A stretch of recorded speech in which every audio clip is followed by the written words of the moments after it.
तो ये तस्वीरें देख रहे हैं आप। प्रधानमंत्री नरेंद्र मोदी जैसे ही विमान से बाहर निकले, वहां पर तमाम लोग खड़े हुए हैं प्रधानमंत्री नरेंद्र मोदी के स्वागत के लिए। मोदी जब भी जहां पहुंचते हैं इसी तरीके का वेलकम लोगों की तरफ से मिलता है। आम लोग हमेशा उनके स्वागत के लिए होते हैं और अमेरिका में तो खासतौर पर जो वहां पर भारतीय रहते हैं उनका वो नरेंद्र मोदी का स्वागत इसी तरह से करते हैं और प्रधानमंत्री भी लोगों को निराश नहीं करते, वो भी आगे बढ़ के इन लोगों से जरूर मुलाकात करते हैं।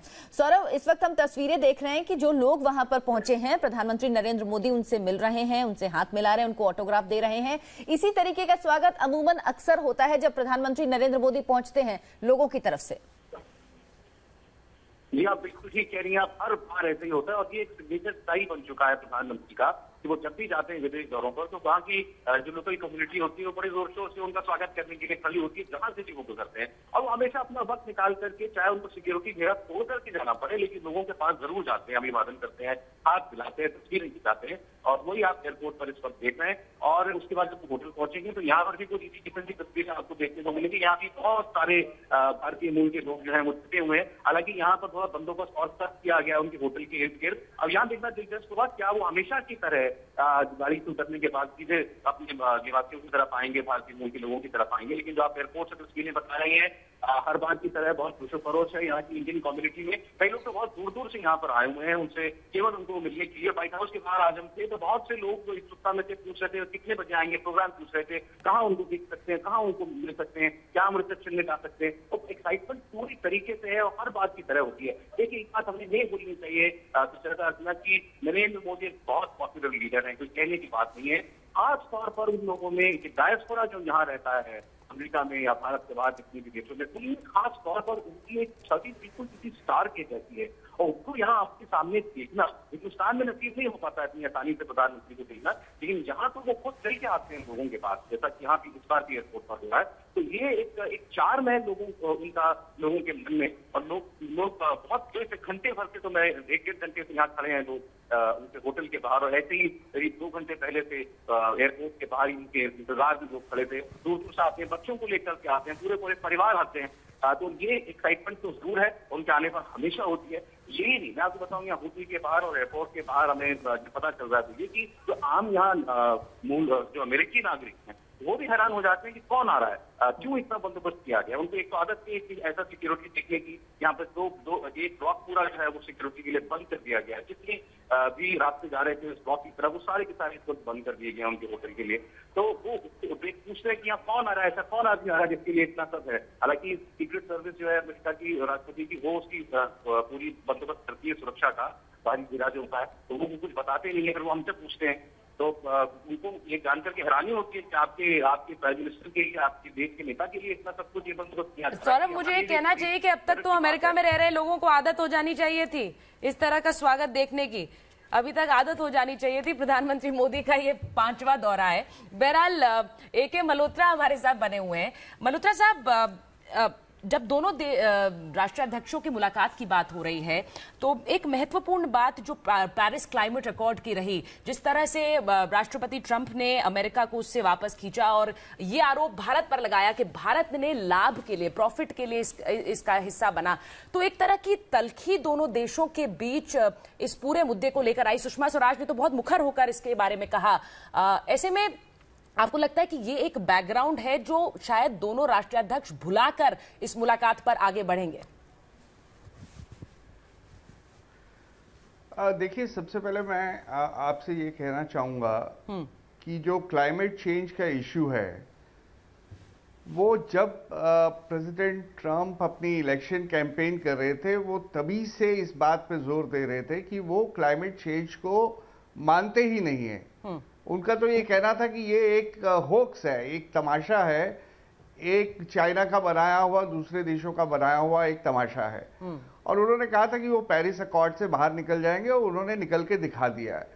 दूसरी बात ये कि उन्होंने सिर्फ भारत को ही नहीं कहा था, उन्होंने चाइना का भी नाम लिया था और ये कहा था कि पेरिस एनवायरमेंट कंट्रोल और क्लाइमेट चेंज के नाम पे billions and billions and billions of dollars जो है वो भारत और चाइना और ये सब लेना चाहते हैं।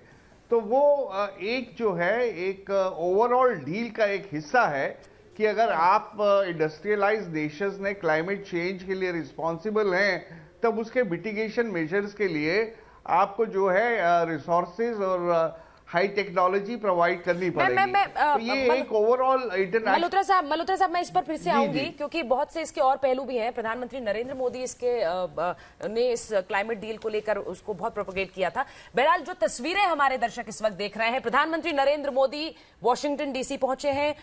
ये 5वां दौरा है प्रधानमंत्री का अमेरिका में, और कुछ इस तरह की तस्वीरें हमें देखने की अब आदत सी हो गई है। अमेरिका जब पहुंचे हैं तो किस तरह से लोग उनके स्वागत में खड़े हुए हैं। थोड़ी देर पहले आपने इन लोगों की बात भी सुनी थी, किस तरह से लोग इंतजार में थे, कह रहे थे कि प्रधानमंत्री नरेंद्र मोदी को हम बहुत मानते हैं, उन्हें देखने के लिए आए हैं, उम्मीद कर रहे हैं कि वो हमारी तरफ हाथ हिलाएंगे, हमसे कुछ कहेंगे। तो जो एक तरह का जो एक कम्युनिटी मीटिंग है उसका तो इंतजार बाद में है, लेकिन उससे पहले एक झलक प्रधानमंत्री की पाने के लिए यहां पर देखिए किस तरह से एयरपोर्ट के बाहर लोग इंतजार में कतार में थे, और प्रधानमंत्री ने भी उन्हें निराश नहीं किया, सीधे उनसे संवाद के लिए हाथ हिलाते हुए उनके बीच पहुंचे हैं। और जिस तरह से सौरभ हमें बता रहे थे कि प्रधानमंत्री जिस होटल में रुकने वाले हैं उसके बाहर भी लोगों की भारी भीड़ है, लोग पहुंचे हुए हैं प्रधानमंत्री नरेंद्र मोदी के स्वागत के लिए। मल्होत्रा साहब, जो भारत की चिंताएं हैं खासतौर पर सुरक्षा को लेकर, क्षेत्रीय सुरक्षा को लेकर, उसमें क्या कुछ परिवर्तन नीति में अमेरिका की देखते हैं, जिस तरह से उसका तल्ख रुख रहा है ट्रंप के आने के बाद पाकिस्तान को लेकर? देखिए, पाकिस्तान अफगानिस्तान और आतंकवाद, विजिट से पहले जो स्टेट डिपार्टमेंट से जो अनाउंसमेंट्स हुई थी, जो हमने विजिट अनाउंस की थी, तो हमने बहुत ही जेनेरिक टर्म्स में कहा था कि ये जो हमारी बातचीत होगी हमारे रिश्तों को एक नई दिशा प्रदान करेगी। लेकिन जो स्टेट डिपार्टमेंट ने जब अनाउंस किया था इस विजिट के बारे में, तो उन्होंने बहुत ही क्लियर शब्दों में 3 या 4 प्रायोरिटी एरियाज गिनाए थे, और उस प्रायोरिटी एरियाज में आतंकवाद, security, cooperation in India Pacific region, economic reforms और इंडो पैसिफिक रीजन के बारे में खास तौर से बात करी गई थी। तो अब हमें ये उम्मीद लगाना कि पाकिस्तान को लेकर कोई बहुत बड़ा drastic change president Donald Trump की तरफ से आएगा, तो मुझे लगता है ये ठीक नहीं होगा कि हम प्रेसिडेंट डोनाल्ड ट्रंप को इस बात के लिए कन्विंस कर लें और वो पाकिस्तान को कोई टेररिस्ट स्टेट अनाउंस कर दे। लेकिन एक बड़ी अच्छी बात है जो वहां से सिग्नल्स आ रहे हैं। अभी रिसेंटली एक बाईपार्टीजान बिल डेमोक्रेट और रिपब्लिकन कांग्रेसमैन ने मूव किया है, और उसमें उन्होंने ये डिमांड की है कि जो पाकिस्तान को एक मेजर नॉन नेटो अलाई का जो स्टेटस दिया गया है उसको रिवोक किया जाए। तो मुझे लगता है कि ये उस दिशा में एक अच्छा संकेत है। और डोनाल्ड ट्रंप ने भी जो कहा है कि वो ड्रोन्स का इस्तेमाल पाकिस्तान अफगानिस्तान बॉर्डर पे बढ़ाने के बारे में सोच रहे हैं। इसके अलावा उन्होंने अपनी एक नई नीति भी की तरफ भी इशारा किया है, जिसपे जो मिलिट्री असिस्टेंस, जो मिलिट्री एड दी जाती है उनकी फॉरेन मिलिट्री फंडिंग प्लान के अंडर, तो उन्होंने कहा कि ये एड को किसी लोन्स में कन्वर्ट करने के बारे में सोचा जाए। अगर ऐसा होगा तो पाकिस्तान को काफी बड़ा झटका लग सकता है। तो कहने का मतलब है कि ऐसी छोटी छोटी बहुत सी बातें निकल के आ रही हैं जो हम पॉजिटिवली सोच सकते हैं कि पाकिस्तान को डायरेक्टली या इनडायरेक्टली हर्ट करने वाली है। लेकिन आज भी पाकिस्तान की जो भी न्यूसेंस वैल्यू है अफगानिस्तान या उस एरिया में स्टेबिलिटी और प्रॉस्पेरिटी और पीस लाने के लिए, तो वो अमेरिका उससे अभी पीछे नहीं हटने वाला है, और उसको कोई अमेरिका टेररिस्ट स्टेट डिक्लेयर करने वाला है आने वाले दिनों में, तो इस बात की हमें उम्मीद नहीं लगानी चाहिए। यानी किसी बड़े फैसले की टेररिज्म के हम ना करें, लेकिन छोटे छोटे जो संकेत हैं उससे ऐसे संकेत जरूर मिल रहे हैं कि कुछ ना कुछ परिवर्तन कर रहा है अमेरिका अपनी नीतियों में, खासतौर पर जो भी बिल लाया गया है ये बहुत ही पॉजिटिव हैं, बहुत ही पॉजिटिव चेंजेस हैं। जी पुष्पेश पंत जी, आप किस तरह से देखते हैं इसको? और दूसरी तरफ जो भारतीय हैं अमेरिका में, जब भी प्रधानमंत्री मोदी जाते हैं वो स्वागत के लिए वहां पर होते हैं, कम्युनिटी के लोग बहुत सारे होते हैं, लेकिन वो इस तरीके के दौरों से क्या उम्मीद करते हैं, और जो समझौते होते हैं दोनों देशों के बीच उनसे क्या असर पड़ता है उनको, और क्या उम्मीदें रखते हैं वो? ये आपने बहुत महत्वपूर्ण सवाल पूछा है। जो भारतीय मूल के लोग अमेरिका में रहते हैं उनकी देखिए दो तरह के हित हैं। उनमें से कुछ प्रवासी हैं जो वीज़ा पे वहाँ रह रहे हैं, कुछ हैं जो परमानेंट रेजिडेंट्स हैं, कुछ हैं जो अमेरिकी नागरिक बन चुके हैं, और कुछ अमेरिकी राजनीति में भूमिका भी निभाते हैं, सेनेटर हों या राज्यपाल हों, वहाँ गवर्नर्स हों या वहाँ अटॉर्नी जनरल के पद पर पहुँचे हों। देखिए मुझे लगता है कि उनकी अपेक्षा सिर्फ इतनी रहती है कि उनका आत्मसम्मान निरंतर बढ़ता रहे, उनको दोयम दर्जे का अश्वेत नागरिक न समझा जाए, बल्कि अमेरिकी समाज में उनकी प्रतिष्ठा जो है वो एक हद तक उनकी अपनी उपलब्धियों के कारण है, और एक बड़ी सीमा तक भारत की जो अंतर्राष्ट्रीय छवि है उसके साथ उनकी हैसियत और हस्ती और आत्मसम्मान जुड़ा रहता है। मुझे लगता है कि इस क्षेत्र में मोदी के प्रधानमंत्री बनने के बाद से एक बहुत बड़ा लाभ उनको मिलता रहा है कि दुर्भाग्य से तुलना करना लोगों को अशोभनीय लगेगा, मगर डॉक्टर मनमोहन सिंह के प्रधानमंत्री काल में भारत की जो छवि थी या भारत के प्रधानमंत्री की जो छवि थी वो इतनी लचर, पंगु, लकवाग्रस्त थी कि तमाम डायस्पोरा में जो भारतीय थे वो उनमें एक हीन भावना का संचार होता था।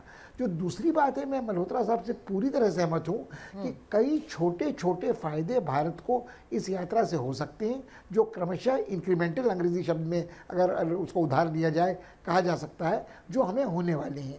और कहीं ना कहीं अमेरिकी कंपनियां भारतीय कंपनियों के साथ अगर सौदे समझौते करती हैं तो कहीं ना कहीं पूंजीवादी अमेरिकी अर्थव्यवस्था के हित भारतीय अर्थव्यवस्था में निजी क्षेत्र के हितों के साथ जुड़ते हैं, और एक ऐसी लॉबी का निर्माण कालक्रम में अमेरिका में होता है जो भारत को पाकिस्तान के ऊपर दबाव डालने में भी असरदार हो सकती है।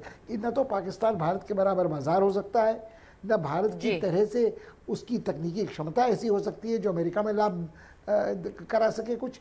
तो मुझे लगता है हमें थोड़ा दक्षिण एशिया में भारत पाक से ऊपर हटकर भारत अमेरिकी रिश्तों के बारे में सोचना चाहिए। जी, यहाँ पर तस्वीरें एक बार फिर से अपने दर्शकों को बता दें, वॉशिंगटन डीसी की वो देख रहे हैं, जहां पर अब से थोड़ी देर पहले प्रधानमंत्री नरेंद्र मोदी पहुंचे हैं। और ये कहना भी महत्वपूर्ण होगा कि पिछले जो 4 दौरे रहे हैं अमेरिका के, उनसे थोड़ा अलग है, क्योंकि बहुत ही बिजनेस लाइक एक दौरा है। ये 2 दिन का दौरा है, बहुत छोटा दौरा है, क्योंकि इससे पहले जब भी अमेरिका गए हैं तो लंबे दौरों पर रहे हैं प्रधानमंत्री नरेंद्र मोदी, लेकिन इस बार ये 2 दिन का दौरा है और इसमें बिजनेस मीटिंग्स प्रधानमंत्री की कल दिन भर रहने वाली हैं, जिसके बाद अगले दिन राष्ट्रपति डोनाल्ड ट्रंप के साथ मुलाकात होगी। वॉशिंगटन से सौरभ शर्मा हमारे साथ बने हुए हैं।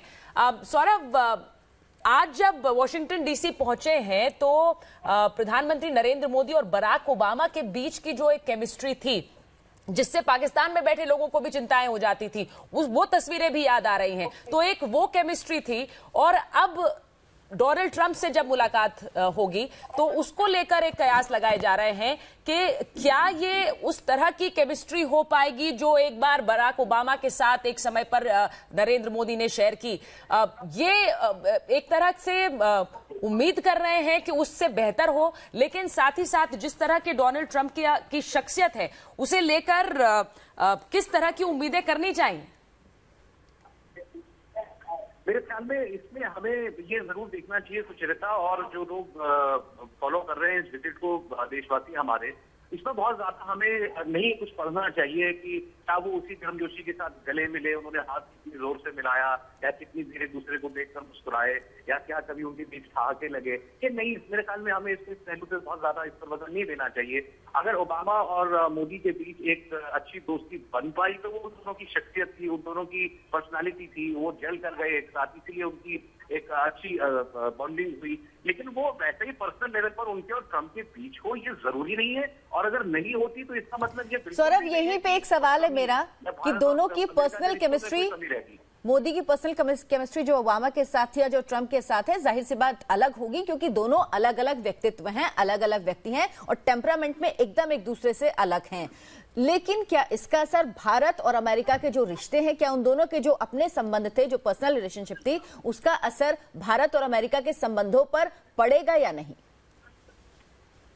देखिए, वहाँ अच्छा 2 बहुत ज्यादा काबिल और मुझसे बहुत ज्यादा एक्सपीरियंस मेहमान बैठे हुए हैं। मैं अपने छोटे से एक्सपीरियंस से इतनी बात याद कर पा रहा हूँ, जितनी भी अच्छी केमिस्ट्री ओबामा और मोदी की रही हो, लेकिन जब ओबामा भारत आए थे तो जाते जाते महात्मा गांधी की याद दिला गए थे, और ये कह गए थे कि महात्मा गांधी किन किन बातों को पसंद करते थे, किन बातों को पसंद नहीं करते थे, वो सामाजिक समृद्धता में यकीन रखते थे। तो उन्होंने इसको एक किस्म की एक झिड़की माना था, और ये कहा था कि जाते जाते वो एक ताना मार गए नरेंद्र मोदी को कि हिंदूवादी राजनीति के ऊपर। तो वही मैं आपसे बार बार ये कह रहा था कि उस वक्त उन्होंने, ओबामा ने भी ये नहीं सोचा कि ये मेरे मित्र है, मुझे ऐसा नहीं कहना चाहिए, ऐसा ही ट्रंप भी करेंगे। तो ट्रंप उनके साथ वैसा व्यवहार करेंगे जो अमेरिका की जो सवाल, सौरभ, जो सवाल वैसे ही बात करेंगे जैसे जो भारत की विदेश नीति के लिए। बिल्कुल बिल्कुल। और जो सवाल अर्चना ने आपसे पूछा, मुझे लगता है कि जैसा आपने कहा कि मल्होत्रा साहब अगर उसका जवाब दे तो शायद बेहतर होगा। मल्होत्रा साहब, एक जो कूटनीतिक रिश्ता दो देशों के बीच में चलता है,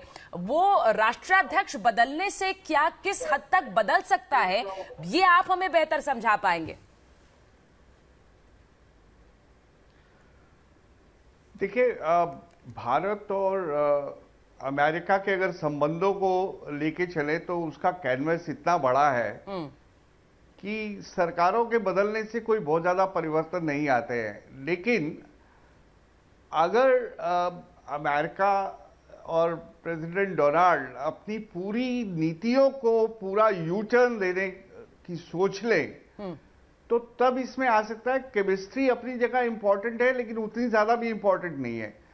हकीकत यह है कि भारत और यूएसए के रिलेशंस में केमिस्ट्री कभी कभी काम करी है, कभी कभी नहीं भी करी। आप इंदिरा गांधी और निक्सन के रिश्तों को लेकर चले तो बहुत ही हॉस्टाइल थी। मोरारजी देसाई के साथ भी कोई ज्यादा अच्छा, उनके जो काउंटर पार्ट थे बहुत ज्यादा अच्छा नहीं था। फिर मनमोहन सिंह और बुश के बीच में संबंध बड़े एफ्यूसिव थे। और मोदी जी और ओबामा की तो बात सभी जानते हैं, बहुत ही रिसेंट हिस्ट्री है। लेकिन ये कहना कि केमिस्ट्री अगर नहीं मिलेगी तो बाकी सब रिश्ते खत्म हो जाएंगे या पूरा वो रिश्ते डिक्लाइन आ जाएगा, तो ये गलत है। साहब, अगर केमिस्ट्री नहीं मिलेगी तो शायद ये हो सकता है कि हमें प्रधानमंत्री नरेंद्र मोदी जिस तरह से जब ओबामा भारत आए थे, उनको चाय उनको दे रहे थे, अपने हाथ से पिलाते, शायद वो चीजें देखने को ना मिले। लेकिन बाकी जो दोनों के बीच समझौते हैं, जो करार हैं, जो कूटनीतिक रिश्ते हैं, उनमें बहुत ज्यादा परिवर्तन राष्ट्राध्यक्षों के बदलने से नहीं होता। एक छोटे से ब्रेक का वक्त है, फौरन वापस लौटेंगे।